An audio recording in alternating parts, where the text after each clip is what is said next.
Back in the locker room with Tunch and Wolf, and yes, you've heard him many times, but now you get to see Mr. Jim Wexell, our very own draft guru. Wex, thanks for joining us. You're welcome. Thanks for having me. Where's your Nehru jacket? You didn't bring it. It's obvious. I could fool you on the radio. Yeah. Well, I was wearing one then, but I'll break it out come April or so. And Wex is brought to you by SteelCityInsider.com, and Jim is also an author of 2 books. By the way, you brought one book. I did, the new one. The new one. Wait a minute. Let's not glance over the SteelCityInsider.com. But That's he's got a the great. book. But hey, here's the main He's thing. got the book. He didn't Oh, bring a for the copy. crying out loud! It's a didn't bring a website. copy. I write on the website. I'm trying to plug that. Where you can read Craig Wolfley's stuff daily on the Steel No. City. Just once a week. Just once a week. Yeah, Yeah. it would take too much for you to do more than once. Well, it's hard to get the Okay. crayons. All right, going. back to the book. We can get this out of the Let's way. talk the book. All right. The book's great. Yeah. Steel, It is. Men of Steel. Steel City. Come on. And one of the featured chapters is on Tunch and Wolf. You'll love it. It Great is a good. Christmas It is a gift. good. It is, and it's got a great. It's a very cool looking. How much of Bible. the tape did he use on that? Oh, He let's interviewed see. us. Remember that? He interviewed us. I thought He used interviewed just us. the right You amount. interviewed us. He would be me. You go. He interviewed us. You're I talking said to Wex. he interviewed us. Right. Who you were talking to him though? Here was the interview. I'm confused. Tape recorder in the middle. Go. Right. And this is what it was. You- It was you- like you left me that much tape. Oh, you're kidding me! Oh, for crying out loud. Stuff a sock in your mouth. You wouldn't shut up. What? You were just at you're doing signings, Christmas season, right? I just saw you at the big fancy schmancy bookstore on the South Side. Right. Right. Did that one. I didn't actually Like see a- you there. I saw the sign, Jim Wexell, Right. signing on. When you're doing those fancy bookstores, do they bring you a latte or something, so you can If kind of I look chose. intelligent? If you Okay. But I usually have a decaf. It's usually at the end of a long, hard coffee day. Yeah. I can't take much more caffeine, so I get the decaf. So you, So you don't, get do, the you don't do vibration, the right. pipe and the glasses and the coffee. But anyways, just real quickly, your book. What's and this is your second book, by the way. book? Yeah. Right. And It's doing well. The other one's doing well. People seem to like it.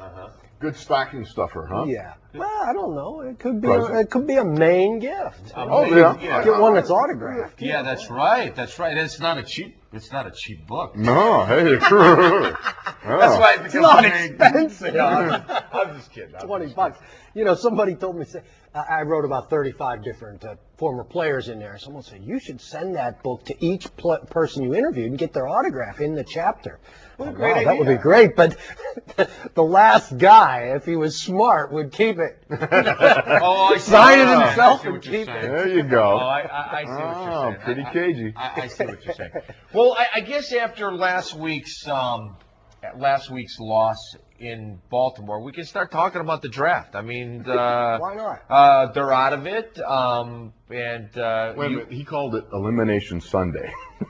Wex called it Elimination Sunday. Well, I think Wolf that's pretty said- accurate. Before you came, Wolf said, what are you doing here? I said, well, after Elimination Sunday here. Wolf actually asked you what you were doing here. What are we going to talk about? No, I asked him what we were going to talk about. He's Yeah, my so bud. he's on the show. Yes. Hey, what are don't you try to doing drive here? a wedge here. We're copacetic, Oh, you must be okay? great with the guests. Hey, what are you doing here? I was invited. You didn't tell me. Show My up goodness. once in a while. I do, every Thursday. You were Promptly. And by the way, I was here ahead of you. by a couple So minutes. there. By a couple minutes. Okay, let's get back to Wex. Yeah. Mr. Wexell, you called it Elimination Sunday. You'll get no argument out of me. Your take, first of all, on this year. Oh, well, Reader's Digest version. Well, we've heard for so many years about this fine line in this business from the coach. Yeah. Here you have Here's it. the line. I think it's all about motivation, playing these teams that are so fired up, these stadiums that are so fired up, lose a little hunger, the fine line, What has been the biggest area of disappointment for you this year as you view the Steelers? I think the offensive line. You could say special teams, but they haven't stockpiled number one picks for the special teams. Right. They put a lot of money into that offensive line. And they have some high draft picks behind them on the depth chart. Essex is a third rounder. Cologne's a fourth rounder. Kobe's a fifth rounder. He's been here a long time. Kimoyatu's a sixth rounder.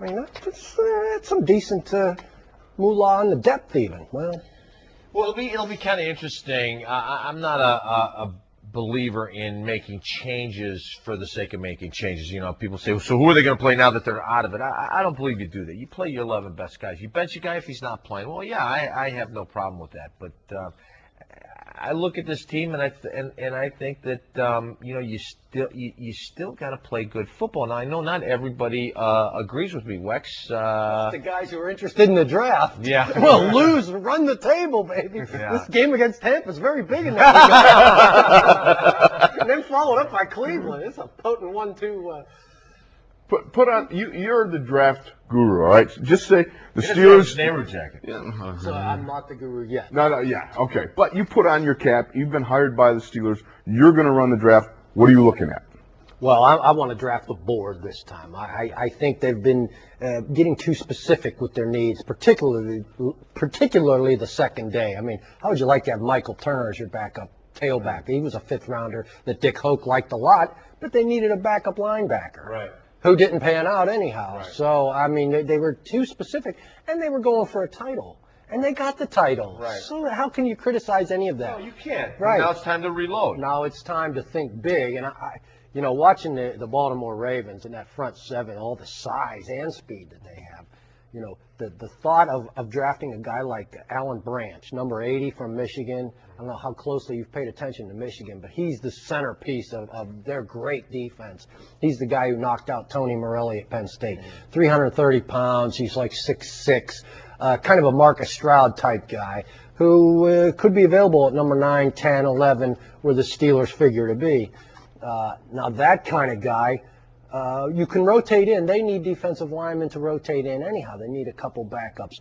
And you could consider maybe Brett Kiesel as a type of Adalius Thomas type linebacker, defensive end, kind of move him as a chess piece. So I wouldn't rule out defensive line. I'm thinking big, you know what I mean? A guy who is going to be a centerpiece 5 years down the road.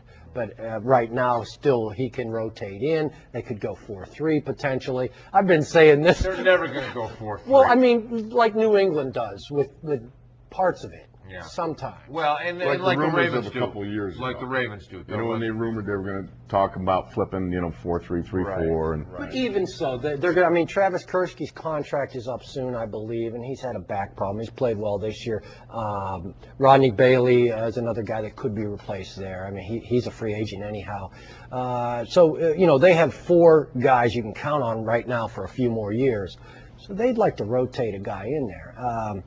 I don't say linebacker because there isn't the Sean Merriman, DeMarcus Ware type of defensive end tweener type that is going to be in the mix as a pass rushing star. There isn't one of those right now. Cornerback. I mean, we're sitting in Pitt Stadium here, and I love Darrelle Revis. I just think he's a fantastic football player. He may not time out to be a top 10 guy, but I still love him as a football player. He looks like Ty Law to me. I mean, same build. Same kind of bow-legged gait. Yeah. Right, same high school. You got something against bow-legged guys? I'm just telling you, they got the same gait. He said Does he remind you because of his gait?